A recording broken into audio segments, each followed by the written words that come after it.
सत्यव्रत मुनि ने इसकी रचना की है। पद्म पुराण में एक संवाद है, नारद जी वक्ता हैं और शौनक जी प्रश्न कर रहे हैं। तो नारद जी ने यह इतिहास कहा है कार्तिक महात्म्य में। पद्म पुराण में एक खंड है कार्तिक महात्म्य, तो उसमें सत्यव्रत मुनि किस प्रकार भगवान के दामोदर स्वरूप की उपासना करते हैं और क्या स्तोत्र पढ़ते हैं, इसको दिया गया है। यह स्तोत्र बहुत प्रसिद्ध है और सारे विश्व में कार्तिक के महीने में यह स्तोत्र गाया जाता है।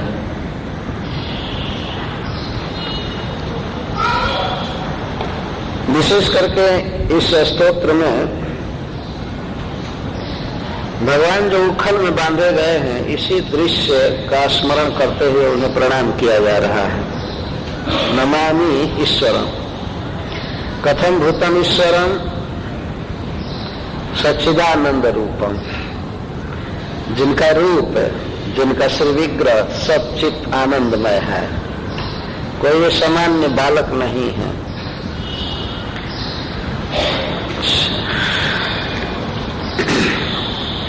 पुनः कथम भूतम ईश्वरम,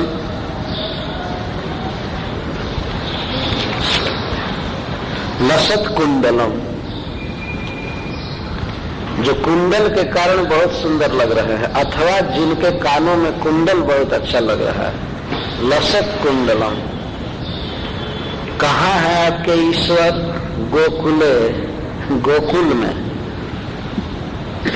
गोकुले विराजमानम, विराजमानम का अर्थ बहुत सुंदर लगते हैं। भले मिट्टी लगी हो शरीर में और मुख में माखन लगा हो, लेकिन बहुत चमक रहे हैं, बहुत सुंदर लगे। भा शब्द का अर्थ होता है प्रकाश और भ्राज का अर्थ होता है प्रकाशमान। विराजमान, बहुत सुंदर लग रहे हैं। सूर्य की तरह तेज नहीं, सौंदर्य की किरणें निकल रही हैं, इसका अर्थ यह है। सूर्य से तेज निकलता है, ऐसे भगवान कृष्ण से सौंदर्य निकलता रहा।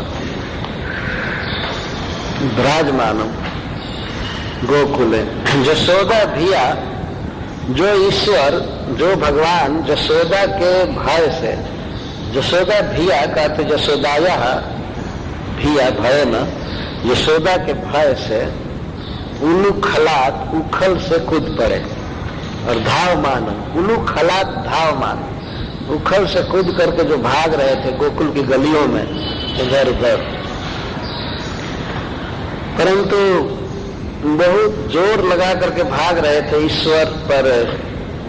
गोपी के द्वारा अंत में तेज गति से चल करके पकड़ लिए गए। मतलब वो जितना स्पीड से भाग रहे थे, गोपी जसोदा उससे ज्यादा स्पीड से भागे, इसलिए द्रुत्य शब्द का प्रयोग किया गया। भगवान जितना स्पीड से भाग रहे थे, जसोदा का स्पीड ज्यादा था। अंततः, सब समय नहीं, शुरू में तो ऐसा लगा कि अब थक जाएगी, गिर जाएगी, पकड़ नहीं पाएगी, लेकिन अंततः, अत्यंततः, अति अंततः, बिल्कुल लास्ट में परामृष्टम, मृष्ट का अर्थ होता है स्पर्श, परामृष्ट का अर्थ है पकड़ लिए गए, पकड़ लिए गए, अंततः पकड़ लिए गए। किसके द्वारा? गोप्या, गोपी के द्वारा। यदि संस्कृत का थोड़ा सा ज्ञान रहे तो एक एक शब्द बिल्कुल क्लियर है। गोपी के द्वारा पकड़ लिया गया जो ईश्वर, और इसके बाद रुदंतम मुहुः, बार बार रो रहा था हाथ पकड़े जाने पर, और अपने दोनों करकमल से कभी कभी आंखों को मल रहे थे और उस तफक तफक कर रो रहे थे। रोने से, लंबी सांस चलने से जिनका 3 रेखा से युक्त कंठ कांप रहा था, और इस तरह से माँ के तरफ ग्रीवा को करके जो खड़े थे, ऐसे ईश्वर को मैं प्रणाम कर रहा हूँ जो रस्सी में बांधे गए। तो ईश्वर क्या है जो रस्सी में बांधे गए हैं? ये भगवान की लीला है। तो सत्यव्रत जी कहते हैं कि वास्तव में ये दामोदर हैं, उनके उदर में दाम लगा हुआ है, रस्सी लगी है, लेकिन वास्तव में वे भक्ति बद्धम है। भक्ति से बांधे गए। कृष्ण बंधी गए प्रेमवा की डोरिया में। वास्तव में वो साधारण रस्सी से भगवान नहीं बन सकते हैं, वो स्नेह की डोरी थी। उस घटना का उल्लेख श्रीमद् भागवतम के 10वें स्कंद के 9वें अध्याय में है। थोड़ा समय से कह देना चाहता हूं। आप सभी जानते हैं कि श्रीमद् भागवतम 10वें स्कंद के 8वें अध्याय में गोपियों के द्वारा कृष्ण के विषय में बहुत सी शिकायतें हैं माँ यशोदा के पास। वास्तविकता यह है कि गोपियां श्री कृष्ण के बाल चापल्य को देखने के लिए यशोदा के पास आती थी। शिकायत करने के लिए नहीं आती थी, देखने के लिए आती थी और सुनने के लिए कृष्ण क्या क्या बोलते हैं, कैसे कैसे माँ से बातें करते हैं। परंतु आने का कोई न कोई बहाना चाहिए। वो कैसे आ जाए किसी के घर में काम धंधा छोड़कर। तो कृष्ण की बाल लीलाओं का नटखट का ब्यौरा देने के लिए आती थी, बहाना लेकर।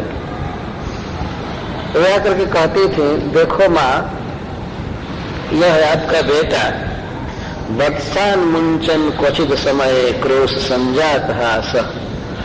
यह असमय में गाय के बछड़ों को खोल देता है।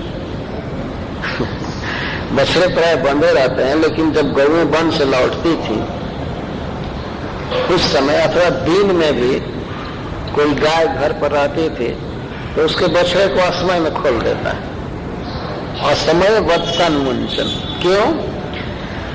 श्री कृष्ण का किया कला थी। वे जानते थे कि बछड़ों को जब खोल दिया जाएगा वे गायों को पीने लगेंगे, तब गोपियां अपने अपने घर से निकल करके बछड़े को पकड़ने की चेष्टा करेंगी, घरों से निकल करके।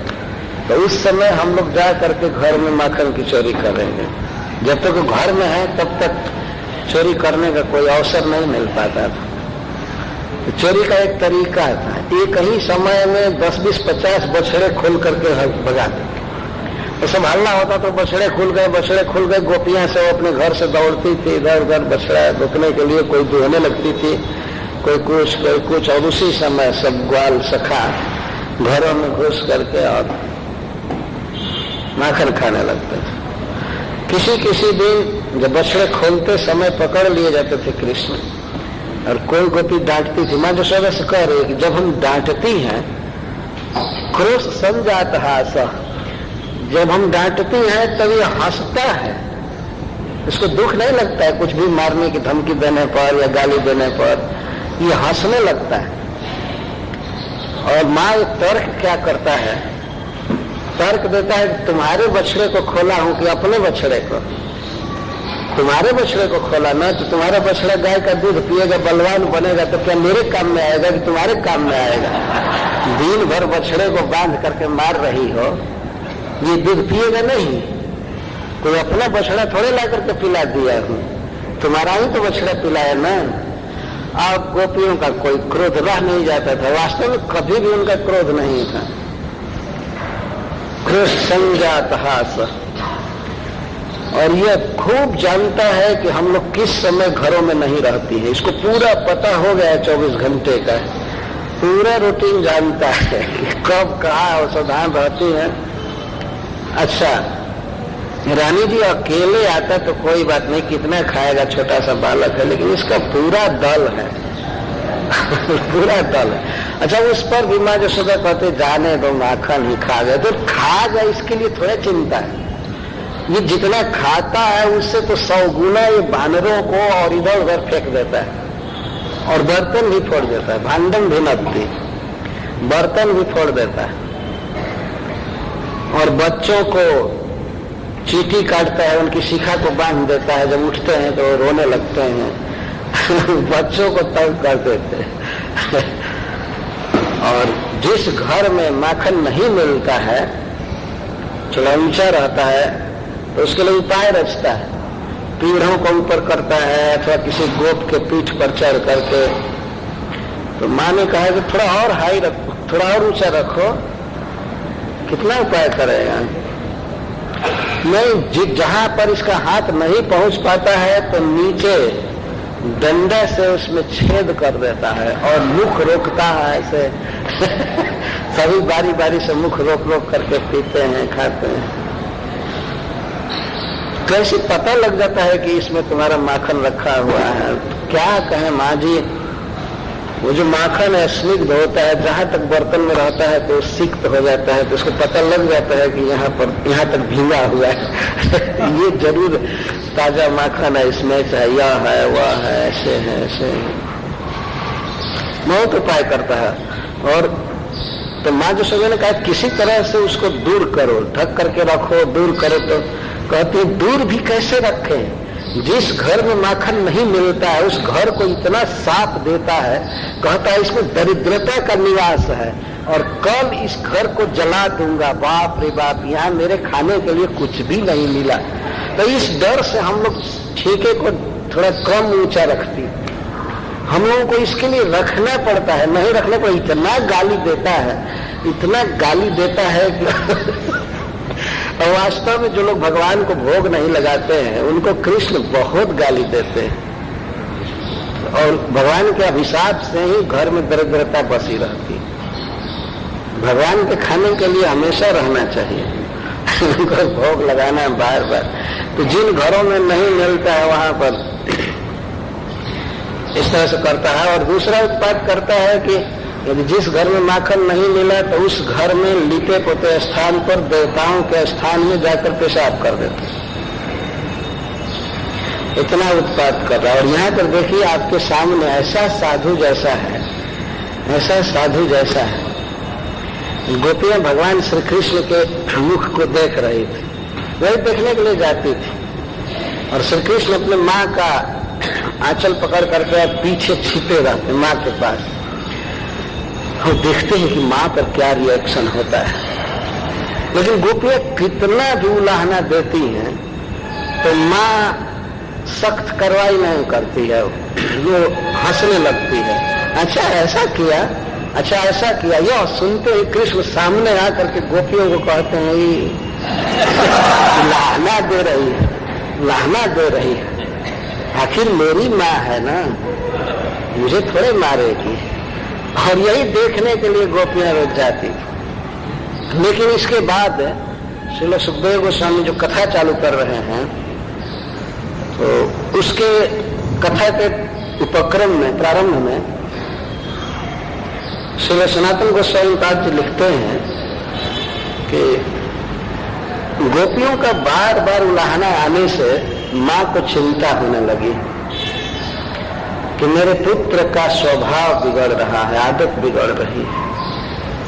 हमारे घर में इतना दूध है, माखन है, दही है, घी है, सब भरा पड़ा है और यह एक राजा का पुत्र है, मेरा पुत्र है, दूसरे के घर में जा करके खा रहा है, वो भी चोरी करके। यह ठीक नहीं, इसकी आदत बिगड़ती जाएगी। आज माखन चुरा रहा है तो कल दूसरा भी चुराएगा, किसी का आभूषण चुराएगा, कपड़ा चुरा सकता है। तो जब चोरी की आदत है तो आज तो बच्चा है, बुद्धि नहीं है कि धन चाहिए, यह चाहिए। जैसे जैसे बुद्धि विकसित होगी तो फिर आगे के निर्वाह के लिए धन चुराएगा, आभूषण चुराएगा। और कहीं आदत और बिगड़ती गई तो जवान होने पर किसी की छोरी को, लड़की को चुरा कर ले जाएगा। ये भी तो कर सकता है। तो माँ को बहुत चिंता हो गई अपने पुत्र के प्रति। माँ यशोदा पूर्ण कृष्ण स्नेहमयी है। कृष्ण के सेवा के अलावा, स्नेह के अलावा माँ के शरीर में कुछ भी नहीं है। जो भी सोच रहे थे कृष्ण के हित के लिए कि अपने बच्चे को ठीक करना चाहिए, दूसरे के घर में नहीं जाने देना चाहिए, तो उसने बहुत मनोयोग के साथ यह निश्चय किया कि लगता है कि मेरे घर का माखन अच्छा नहीं होता है। यदि हमारे घर का माखन अच्छा होता तो मेरा पुत्र दूसरे के घर के माखन के स्पेयर क्यों करता, क्यों चाहता। तो विचार करके एक दिन सोची कि अब ऐसा माखन उत्पन्न करूंगी, ऐसा माखन उत्पन्न करूंगी कि कृष्ण दूसरे के घर में जाने का नाम नहीं लेगा। अपने घर में जब माल मिलेगा खाने को तो दूसरे के घर में क्यों जाएगा। ये मां ने सोचा, बहुत अच्छा सोचा। तो इसके लिए एक दिन माँ ने पद्मगंधा गाय का दूध मंगाया। ब्रज में कुछ स्पेशल गौएं रहती थी जिनके शरीर से कमल की गंध निकलती थी, पद्म की गंध, उन्हें पद्मगंधा गाय कहते। और उन गायों को स्पेशल चरागाह में चराया जाता था, जहां की घास, सुगंधित घास, कोमल कोमल। जैसे आजकल के लोग जो ये डेयरी देखते हैं, गौएं बंधी रहती हैं और चीज खाते रहते हैं, अनाज वगैरह, वो लोग कल्पना नहीं कर सकते हैं कि गौएं घास खा करके कितना सुखी होती हैं, चर करके, खास करके अपने नुस्खे। तो सुगंधित गायों को घासों को खिलाया जाता, चराया जाता था उन गौओं को। उनका दूध लेकर के वो औंठने का अर्थ गर्म करना, बार बार गर्म करना, गाढ़ा करना। इसके बाद उसमें जामन दिया और दीपावली के दिन भोर में वह स्वयं ही दही मथने लगी। इंद्र पूजा का दिन था, एक दिन के बाद ही। तो इंद्र पूजा की तैयारी चल रही थी, बहुत वार्षिक नियम था। तो घर की दासियों को माँ यशोदा ने अन्य कार्यों में लगा दिया कि अब तुम लोग दूसरा काम देखो, और कृष्ण के लिए मैं दही मथूंगी। कार्य की निर्विघ्न समाप्ति के लिए और माखन अच्छा होना चाहिए, इसके लिए माँ ने रेशमी साड़ी पहना। कौन सा वस्त्र पहन करके कौन काम किया जाता है, वस्त्र का भी बहुत महत्व है। जैसे हम लोग भगवान की पूजा करने जाते हैं तो स्वच्छ साफ धोया हुआ वस्त्र पहनते हैं, वैसे नहीं कि पैंट पहन करके और चले गए आरती करना, ऐसा कभी नहीं होता है। ये पैंट शैंट में दूसरा परमाणु होता है, देवता लोग कभी नहीं पहनते। ये पैंट शैंट सब असुरों का पहनावा है वास्तव।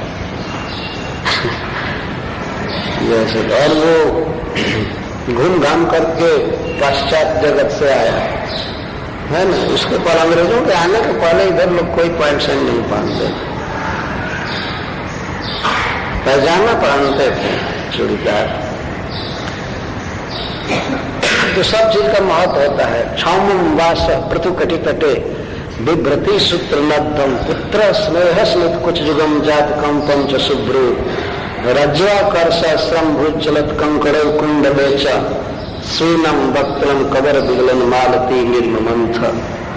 श्री सुखदेव गोस्वामी माँ यशोदा के दधिमंथन के समय जो छवि हो रही थी उसका वर्णन कर रहे हैं। क्षौमम वास पृथु कटि तटे।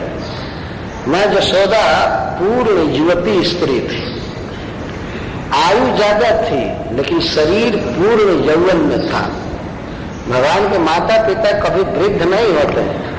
अगर वृद्ध शब्द का प्रयोग कहीं है तो उसका अर्थ ये होता है बड़ी उम्र, बड़ी उम्र उसका अर्थ होता है। तो शरीर बुरा नहीं होता है, पूर्ण ज्योति है। तो उसके बड़े बड़े नितंब हैं और कमर में लहंगा कस करके बांधी थी। क्षौमम वास पृथु कटि तटे विभ्रति। पृथु कटि तटे, कटि कमर को कहते हैं और तट का अर्थ नीचे नितंब, ऊपर तो छीण होता है, उधर कटि। और तो पृथु नितंब पर वह रेशमी लहंगा कस करके बांधी थी। क्षौमम वास पृथु कटि तटे विभ्रति सूत्र नद्धम। सूत्र नद्धम खूब अच्छा से नद्धम करके बांधा हुआ, सूते से बांध ली थी। यह सूत्र नद्धम से तात्पर्य है करधनी, बेल्ट चौड़ा सोने का बांधी थी उसके ऊपर। पुत्र स्नेह स्मित कुछ जुगम जात कंपन च शुभ्र। और मां के दोनों स्तन चुचुआ रहे थे। कृष्ण के लिए दही मथ रहे तो कृष्ण को दूध पिलाने के लिए दोनों स्तन उमड़ रहे थे, तो स्तनों से दूध चू रहे थे। एक बहुत ही सुंदर भाव लिखा है भक्त ने कि माँ के दूध जो स्तन से चू रहे थे तो वे दूध सोच रहे थे कि माँ आज ऐसा माखन निकालने जा रही है कि कृष्ण खा लेंगे माखन, उनका पेट भर जाएगा, तो आज हमको नहीं पिएंगे। तो दूध विकल हो रहा था, इसलिए बाहर आ रहा था कि माँ की दृष्टि पड़े। लेकिन माँ तो दही मथने में तल्लीन थी, तो दूध चू रहे थे, चू करके माँ के कंचुकी के ऊपर आ रहे थे। पुत्र स्नेह स्मित कुछ जुगम, पुत्र के स्नेह से दोनों चुचवा रहे थे। जात कंपम चशुद्रु, और स्तनों में कंप हो रहा था। एक तो ऐसे चलाने से कंप हो रहा था, लेकिन कृष्ण आज हमको नहीं पिएंगे, माखन खाकर संतुष्ट हो जाएंगे, इस भय से स्तन कांप रहे थे। रज्ज्वाकर्ष श्रम भूत चलत कंकड़ कुंडले च, और रज्जु आकर्षित कर रही थी। आप सभी जानते हैं कि दही का बड़ा मटका होता है और उसमें मथानी होती है। मथानी को चलाने में दही को आंदोलित करना पड़ता है, तो मेहनत का काम होता है। देखने में लगता है कोई गोपी चला रहे, बहुत आनंद की बात है, लेकिन उसमें मेहनत लगता है, हाथ थक जाता है। हमको याद है, हम झारखंड पीछे में एक बार पहाड़ पर गए थे, तो एक जगह पर एक गोपी मथ रही थी अपने बच्चे को गोद में लेकर के। तो हम लोग टेप रिकॉर्डर लिए थे। हमको तो याद आ गया कि अरे भगवान इसी तरह गोद में कभी कभी रहते हैं, माँ मंथन करती होगी। तो हम लोग टेप कर रहे थे, घर आवाज, दधि मंथन के शब्द को रिकॉर्ड कर रहे थे। तो मैंने कहा उस गोपी से, तेरे बच्चे को रुला सकती हो किसी तरह से। और ऐसे जब ही कहा तब ही बच्चा रोने लगा, ये करने लगा, वो भी आया हुआ है टेप में। तो हमारे देखो कृष्ण रो रहे हैं, कृष्ण रो रहे हैं। तो उससे हमने कहा कि दीजिए जरा हम मत हैं। तो हट गए, हम मथने लगे तो दही इतना बड़ा मटका था, दही अभी गाढ़ा था, तो चलाने में हाथ दुखने लगा। तो सुखदेव गोस्वामी वर्णन करते हैं कि रज्ज्वाकर्ष श्रम भुज चलत कंकड़ कुंडले, रज्जु खींचने में भुजाओं में श्रम हो रहा था। भुजाओं में श्रम होने सारे शरीर शीर्ण हो गया और मुख पर पसीने की बूंदें आने लगी। भोर का समय था, दीपावली का सवेरा भोर, उसमें माँ के शरीर पर पसीना आने लगा, विशेष करके मुख पर। स्विन्नम वक्त्रम कबर विगलम, और कबर में जूड़े में जो मालती के पुष्प खोसे गए थे वे सब गिरने लगे थे चरण। इस तरह से दही मथ रही थी, और दही मथते समय श्री कृष्ण की बाल लीलाओं को ही गाती जा रही थी। इस तरह से माँ के स्वरूप का वर्णन किया है। मैं बहुत विस्तार से नहीं जाऊंगा, ये तो सब सप्ताह में बहुत विस्तार किया जाता है। तो इस तरह से जब मत रही थी, माँ को केवल कृष्ण का स्मरण हो रहा था, कृष्ण की लीलाओं का, उनका चलना, हंसना, खाना, चोरी करना, या पूतना उद्धार आदि, पूतना का बध आदि, यही सब लीलाएं गाती जाती थी, सोचती जाती थी। उसको ध्यान नहीं था दही मथने का, काम कर रही थी, मन भगवान में था, बाल लीला में। तब तक अकस्मात भगवान प्रतिदिन जब जगते थे उससे पहले जग गए, और जगे जब कृष्ण तो उन्होंने माँ को देखना प्रारंभ किया।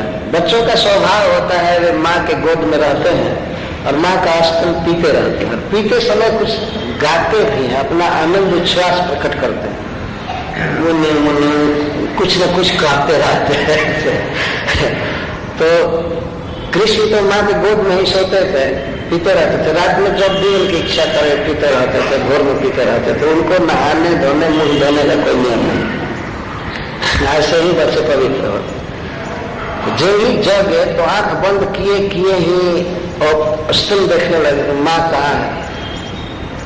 जैसे हाथ किए तो बहुत दूर हाथ करने पर भी माँ नहीं थी। माँ तो दही मंथन कर रही थी, बेड पर थी नहीं। देखने लगे माँ कहाँ चले गए, कहाँ चले गए, करने लगे। इस तरह से रो रहे थे जैसे उन्हें बहुत भूख लगी है, बहुत भूख लगी। माँ कहाँ गई, कहाँ गई, इस तरह से वे ये करते हुए रोते हुए खोजने लगे माँ को। तो उधर से आवाज आ रही थी दही मंथन की, और माँ का कंठ पहचानते थे, माँ गा रही है, इनकी ही लीलाएं गा रही। तो माँ का स्वर सुन करके धीरे धीरे वहां चले गए जहां वो दही मत रही थी। तो भगवान देखने लगे कि माँ तो बिल्कुल विभोर है इसको, तो क्या करें कि यह दही मंथन कर्म रोके और हमको दूध पिलाए, जबकि इनके लिए ही माखन निकाला जा रहा है, लेकिन फिर भी भगवान के अलीला। उन्हें सोचा कैसे रोके। भगवान ने एक उपाय सोचा कि जिस मंथन दंड को घुमा रही है उसी को हाथ से पकड़ करके ब्रेक लगा दूं, घूमने न पाए, तब माँ की बाह्य वृत्ति होगी। और वही किया उन्होंने, अपने छोटे छोटे हाथों से मंथन दंड को नीचे पकड़े घड़ा के ऊपर, ऐसे पकड़ करके और जाम कर दिए। तो अनंत शक्ति भगवान जिसको पकड़ लिया वो ऐसे मध्य सोदा घुमाती थी, तब तक अकस्मात स्टक हो गया, नहीं आ रहा था। तब उसने ध्यान से देखा क्या हो गया, मंथन दंड घूम क्यों नहीं रहा है। तो जब वो आंखें खोली बाह्य वृत्ति की तो देखती है कृष्ण आ गया, कृष्ण पकड़ा है। तो मैं सोचने लगी अच्छा कितना बुद्धिमान है, भगवान इसकी बुद्धि भी विकसित कर रहे हैं। उसको प्रसन्नता हुई, किस तरह से पकड़ा मेरा ध्यान आकृष्ट करने के लिए। माँ इस पर प्रसन्न हुई, लेकिन देखने लगी कि आगे क्या करता है। माँ उठाई नहीं कृष्ण को। तो कृष्ण देखे कि माँ ने काम रोक दिया और देख रहे कि क्या करता है। तो श्री कृष्ण इसके बाद माँ के हाथ को पकड़े, ऐसे ऊपर हाथ करके अपने हाथ को पकड़े और एक पैर खड़ा कर दिए मटकी के ऊपर और माँ का बाह पकड़ करके ऐसे और उसके गोद में चढ़ गए। माँ ने कोई प्रयास नहीं किया। माँ यह देख रही थी कि बच्चे की बुद्धि विकसित हो रही है, और रोज रोज चोरी करते करते ही बहुत बुद्धि हो गई थी। तो वो चढ़ गए और चढ़ करके स्वयं ही माँ की एक कंचुकी को हटा करके और उनका जो आहार है दूध वो पीने लगे, खूब आराम से पीने लगे। तो प्रेम के भूखे भगवान, उनको तृप्ति नहीं हो रही थी। माँ का स्नेह में दूध वो कम नहीं हो रहा था, दूध कम नहीं हो रहा था और कृष्ण की भूख जा नहीं रही थी, दोनों में होड़ लग गई। प्रेम में और सेवा हो रही थी, भगवान को दूध पिलाती जा रही थी और भगवान पीते जा रहे थे। वो देर तक पिए। इसी बीच अंगीठी पर रखा हुआ पद्मगंधा गाय का दूध जो औंटा जा रहा था उसमें उफान आ गया, आंगन में उफान आ गया। हरिश्वरी जी कहते हैं उस दूध ने ये सोचा कि भगवान अपनी माँ का दूध पी करके तृप्त हो जाएंगे तो मैं जो आग में मरमर कर तपस्या कर रहा हूं मैं किस काम आऊंगा, इसलिए माँ के सामने आत्महत्या करना चाहिए, तब इसको दया आएगी। तो शायद ये सोच करके दूध उबल गया, आग में कूदना चाहता था, तब तक माँ की दृष्टि पड़ी। तो कृष्ण के तृप्ति या तृप्ति पर माँ का ध्यान नहीं गया, वो तुरंत कृष्ण को हटा करके जमीन पर रख करके और दौड़ी जो ही जा रही थी तो ही दूध शर्म के मारे नीचे आ गया। उसने सोचा कि माँ के प्रेम सुख में मैं बाधा दिया। तो माँ ने देखा कि दूध औंटा जा चुका है तो उसको उतार करके और रख। श्रीपद वल्लभाचार्य जी ने एक प्रश्न किया है कि कृष्ण को लेकर के ही क्यों नहीं गई। कृष्ण तो कोई इतना भारी नहीं थे, दूध उतारने पे तो कृष्ण को लेकर के गई होती। मेरा स्वयं उत्तर देता है कि नहीं, कृष्ण को लेकर के गई होती तो जाने में कृष्ण के ओठों में लग जाता, शरीर दुख होता, या भी उतने वेग से नहीं जा सकते, तो इसलिए कृष्ण को उतार करके गई। अब भगवान को क्रोध आ गया, बाप रे बाप, मेरी तृप्ति पर इसका कोई ध्यान नहीं है। थोड़ा दूध जल ही जाता तो क्या हो जाता, इतना दूध भरा पड़ा है घर में और थोड़ा सा दूध बचाने के लिए और मेरी इतनी भारी उपेक्षा की। ये बच्चे भी मान चाहते हैं, वास्तव में छोटा छोटा होते हैं लेकिन वो भी बहुत बड़ी बड़ी बात सोचते हैं। क्यों हमको गोद से उतारी, क्यों नहीं पीने दिया। थोड़ा सा दूध बचाने के लिए और हमारा तिरस्कार कर रही है, तुम्हारा तिरस्कार क्या 2 मिनट के बाद आकर के पिलाएगी, फिर तो उसको आकर के पिलाना ही था, लेकिन भगवान इसी पर एक लीला की, तो क्रोध आ गया, दिव्य क्रोध, लाल लाल ओठों का स्पर्श करके क्रोध धन्य हो गया। अभी प्राकृत क्रोध भगवान में संभव ही नहीं है, लेकिन क्रोध की मुद्रा देखने लगे, ओठ फड़कने लगे भगवान के क्रोध से। इस तरह से कंजूस बन रही है, थोड़ा सा दूध की हानि नहीं सह सकती, और मैं अपना भान छोड़ करके इसका पुत्र बना और मेरी इतनी उपेक्षा है, सब लोग सारा काम छोड़ करके मेरी सेवा करते हैं और मुझको फेंक करके अब जा रही है दूध बचाने के लिए। ठीक है, ठीक है। तो क्रोध आ गया, क्रोध आते ही अपने लाल लाल ओठों को, अधर को भगवान अपने उजले उजले दांतों से दबा दी। ये क्रोध का स्वभाव होता है, जब व्यक्ति क्रोधित होता है तो अपने ओठों को दबाता है। और इसलिए कहता है, लगता था कि रजोगुण पर सतगुण शासन करने लगा है, ठीक नहीं है। इसलिए लाल रंग रजोगुण का है और श्वेत सतगुण का, तो मानो भगवान के ओठों पर कंट्रोल कर रहा है सतगुण। क्रोध ठीक नहीं है। जो कुछ भी हो इस तरह से क्रोध में हो गए, अब जोहने लगे।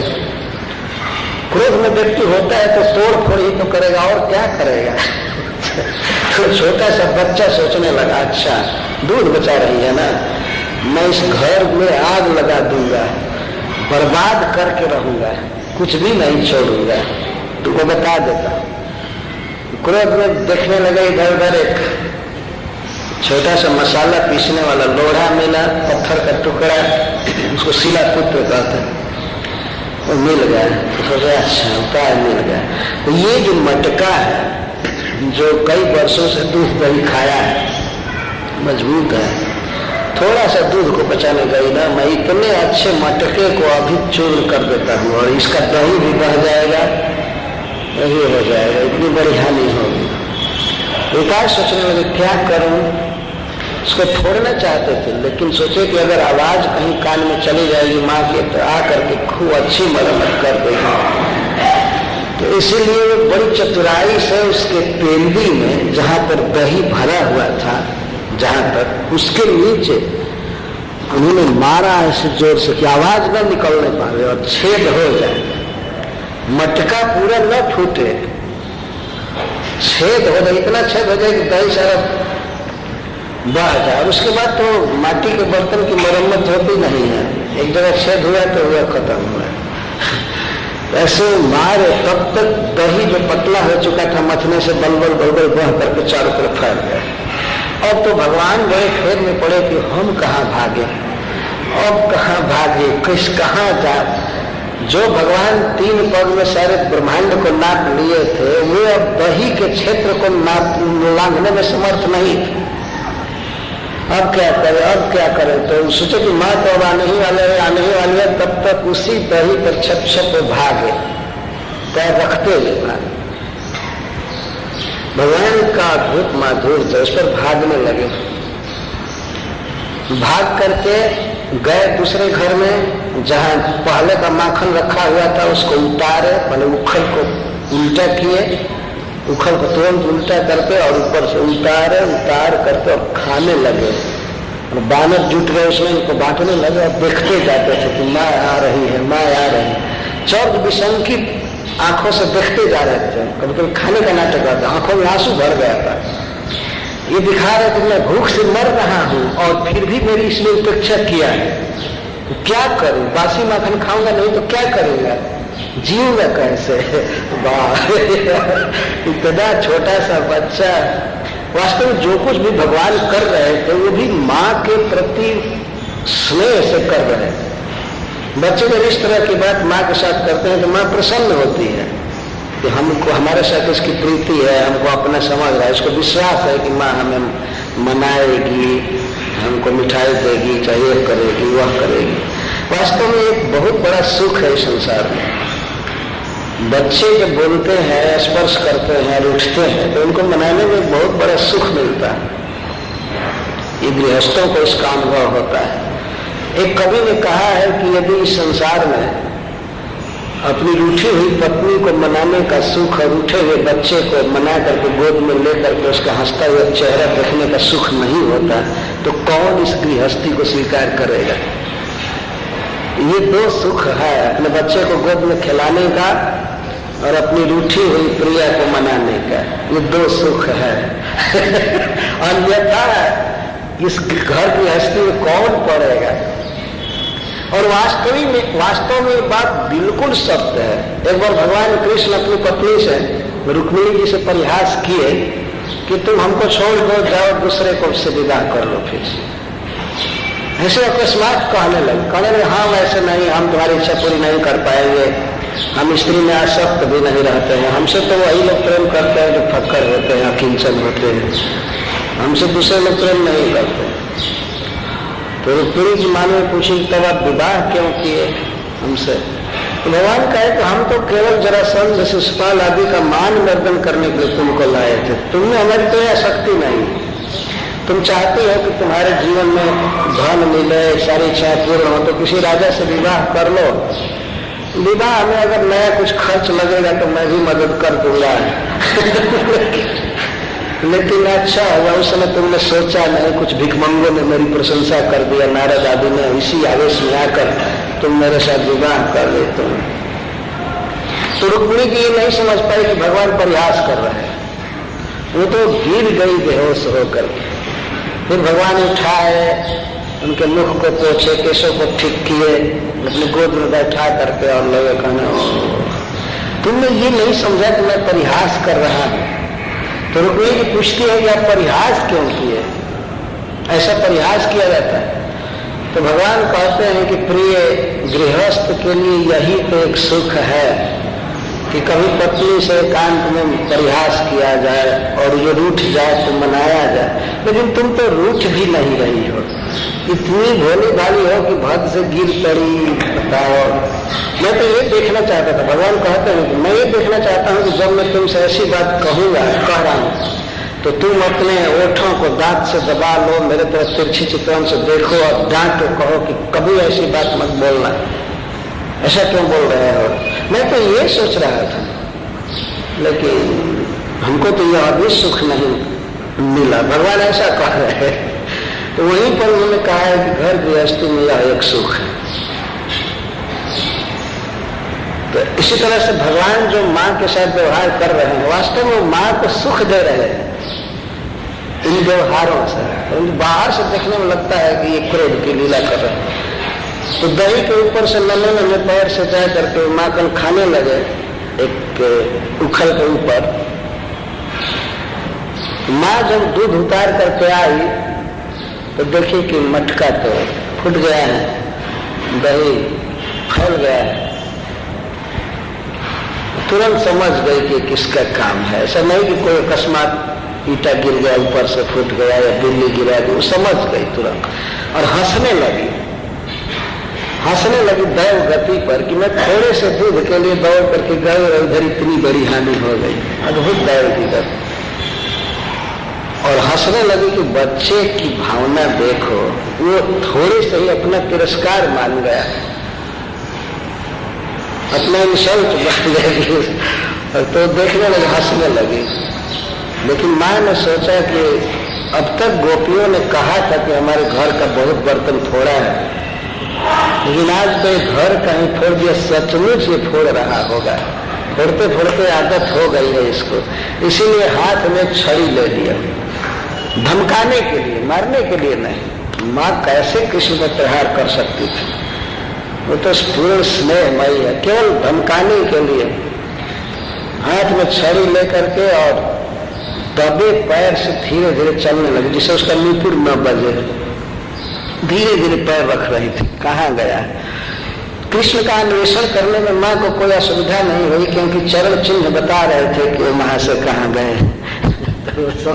तो उनको इतनी बुद्धि नहीं थी कि दही के ऊपर से भाग रहे हैं तो चरण की छाप पड़ती जा रही, और भगवान ये समझ रहे थे कि मैं तो सिक्योर हूँ, माँ मुझको नहीं देख पाएगी। और माँ चरण चिन्ह का अनुसरण करते हुए जा रहे थे धीरे धीरे, तो देखी तो एक उखल उल्टा करके उसके ऊपर बैठा है और छींके से मटका उतार लिया और खा रहा है और बांदरों को दे रहा है।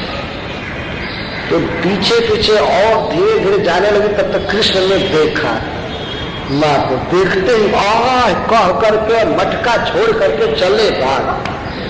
और कौन खाने जाए, उसी को यहाँ लिखा गया उलू खलात थाव मानव, उखल से बहुत जोर से भागे, रोते हुए गिड़गिड़ाते हुए भागे। तो भागे तो माँ भी पकड़ने के लिए चल दी, पकड़ने के लिए चली। पहले तो अपने घरों में, आंगन में इधर उधर भागते रहे। इसके बाद निकल करके गोकुल की गली में भागने लगे। भागते भागते श्री सुखदेव गोस्वामी वर्णन करते हैं कि माँ तो बिल्कुल थक गई,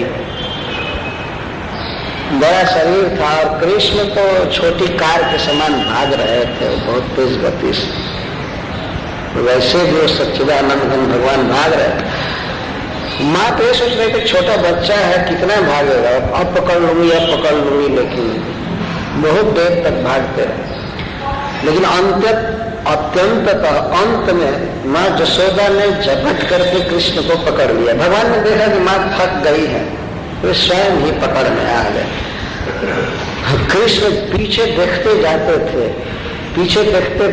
भागते जाते थे, और जब निकट देखे माँ को तो हाँफते जाते थे, फिर देखते थे, भागते थे, हाँफते थे, उनके कंठ कांप रहे थे। भागते भागते अंत में भगवान ने यह नाटक किया कि मैं तो बिल्कुल थक गया हूँ। माँ गई और जा करके अपने बाएं हाथ से ऐसे पकड़ ली, हाथ को आगे करके पकड़ी, पीछे से नहीं पकड़ी, कृष्ण को चोट लग सकती थी। या मान लीजिए पीछे से कुछ पकड़ती है और कृष्ण झटका देता है तो उसके शरीर में। रो रहे थे, रुदंतम मुहुर नेत्र जुग्म मृजंतम, बारंबार रो रहे थे, आंखों से आंसू पोंछ रहे थे। दाहिने हाथ को माँ ने पकड़ा था तो बाएं हाथ से पोंछ रहे थे। बाद में माँ ने सोचा कि ये हाथ दुख गया होगा तो बाएं हाथ को पकड़ ली, तो दाहिने हाथ से पोंछने लगे। और कभी भी कृष्ण रोते थे तो माँ बड़े स्नेह से आंसू पोंछती थी। लेकिन भगवान आज इतना लाचार हो गए हैं, बेचारा हो गए हैं कि माँ ही मारने आई है। अब उनका आंसू दूसरा कोई पोंछने वाला नहीं था, तो स्वयं ही आंसू पोंछ रहे थे। और वो आंसू पोंछने नहीं आ रहा था, आंसुओं से काजल गीला होकर के उनके गाल पर इधर फैल रहा था। इससे उनकी और शोभा बढ़ रही थी, और सुंदर लग रही थी। तो ऐसे ईश्वर को हम प्रणाम करते हैं। सत्यव्रत जी कह रहे हैं, जिस ईश्वर की ऐसी दुर्दशा हो रही है उसको मैं प्रणाम करता हूँ। घूम रो रहे थे, रुदंतम मुहुर नेत्र जुग्मे मृजंतम, कराम्भोज जुग्मे में सातंक नेत्र, कराम्भोज जुग्मे। भगवान के दोनों हस्त कमल के समान सुकुमार थे, और रुंधी से वे अपने आंखों को मल रहे, काजल फैल रहा था अपने गाल में, गल उससे और सुंदर लग रहे थे। और मुहुर श्वास कम पत्र की देखांक कंठ स्थित ग्रह दामोदरम भक्तिवत, बार बार फफाक रहे थे माँ की तरफ देख करके कि हाय रे, माँ जब मेरे विपरीत हो गई तो दुनिया में मेरा कौन सहारा रहा। कृष्ण ये सोच रहे। और जब माँ ने खास करके रस्सी उठाया तब तो और अब तो पशु जैसे बांध कर रखेगी। कृष्ण को ये भाव हो गया कि किसी दिन नहीं खोलेगी। जैसे बांध करके पशुओं को घास डाला जाता है, ऐसे ही बांध करके रखेगी। आए बाप, आए दादा, ये करने लगे। आप कैसे जीऊंगा, खेलने को नहीं मिलेगा, कहीं घूमने को नहीं मिलेगा। इस तरह से रो रहे थे, फफाक रहे थे। जब बच्चे रोते हैं आपने देखा होगा, लंबी सांस चलती है और गला वाष्प से भर जाता है, आंसुओं से भर जाता है। तो इसलिए सांस लेने में भी कुछ कठिनाई होती है और बोलने में। तो इस तरह फपक करके रो रहे थे।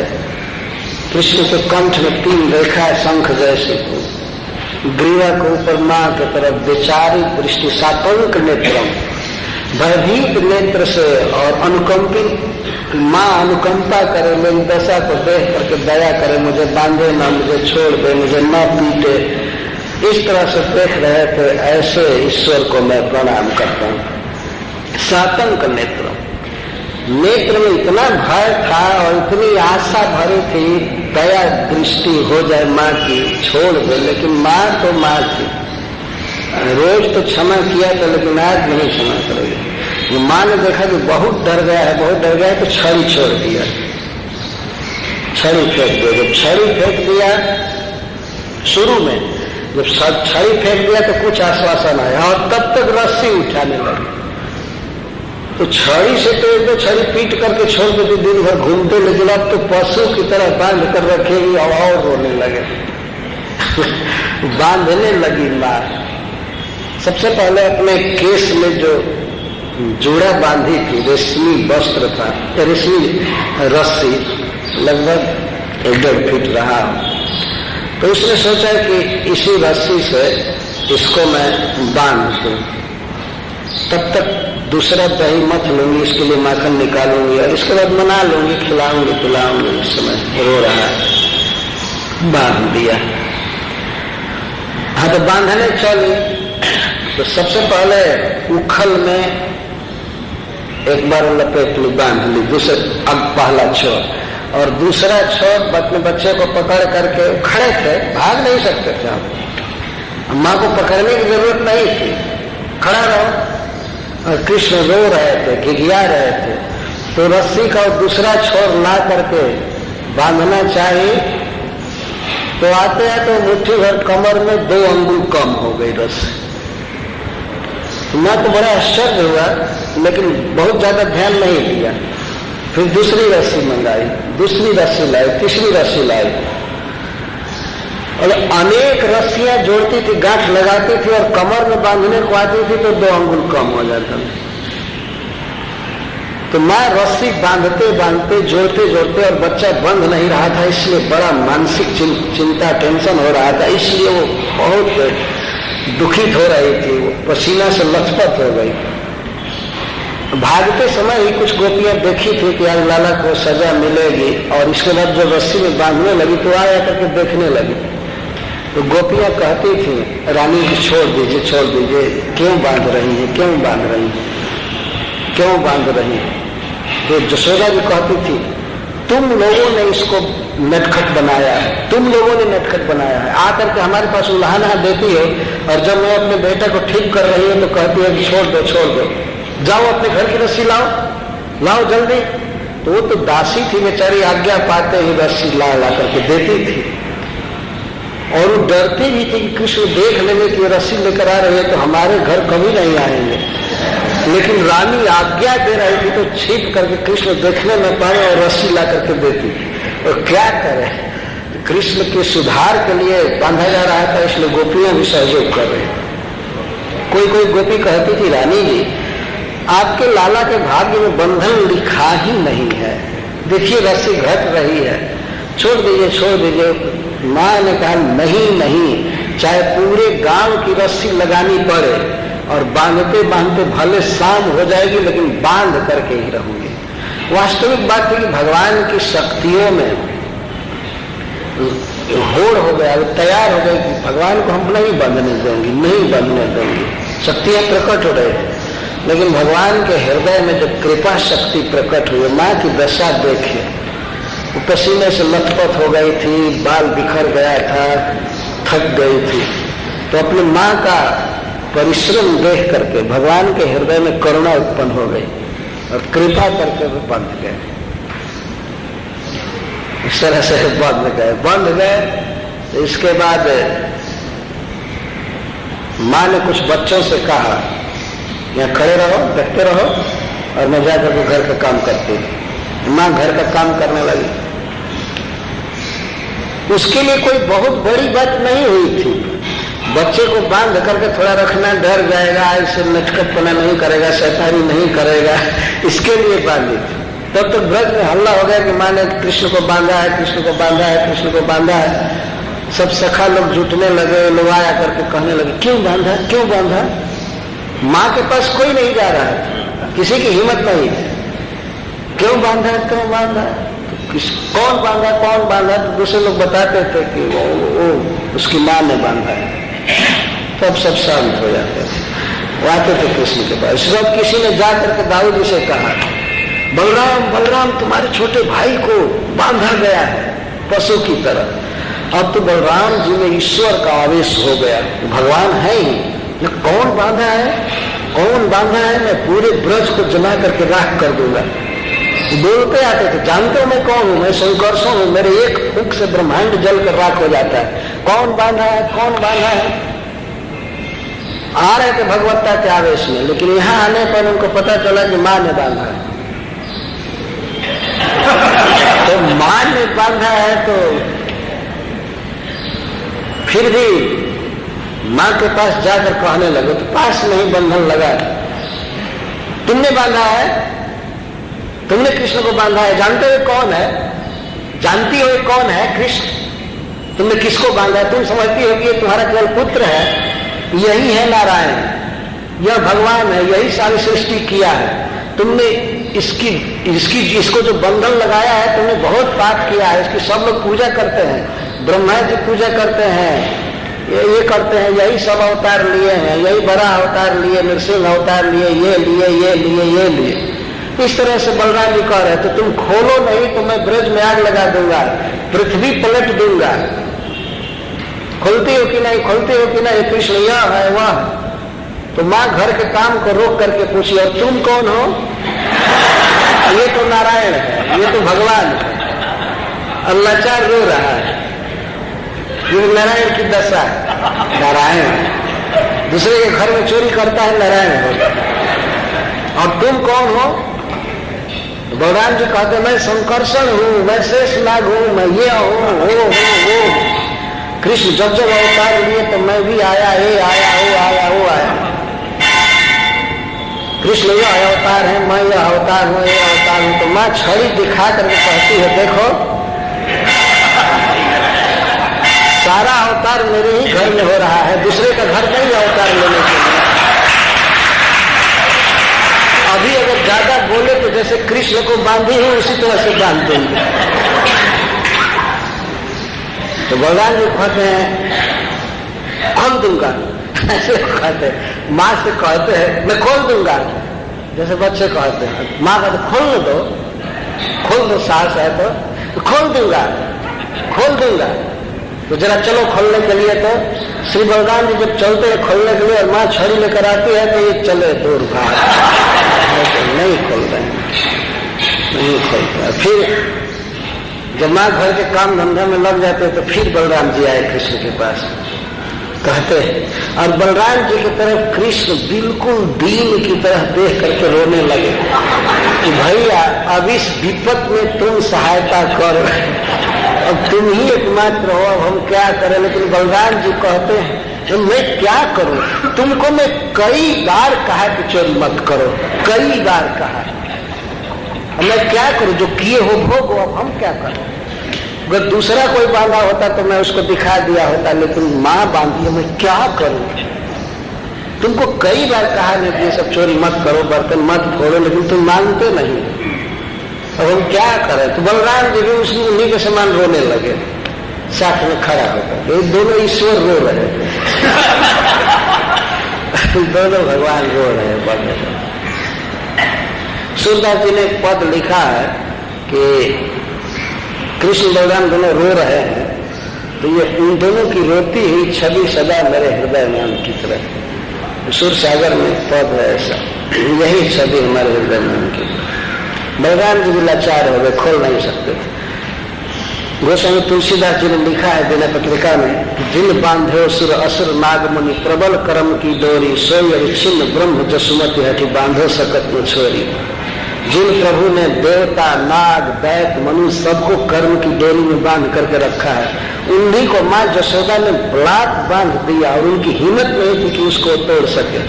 बलराम जी की हिम्मत नहीं हुई कि उसको खोल सके।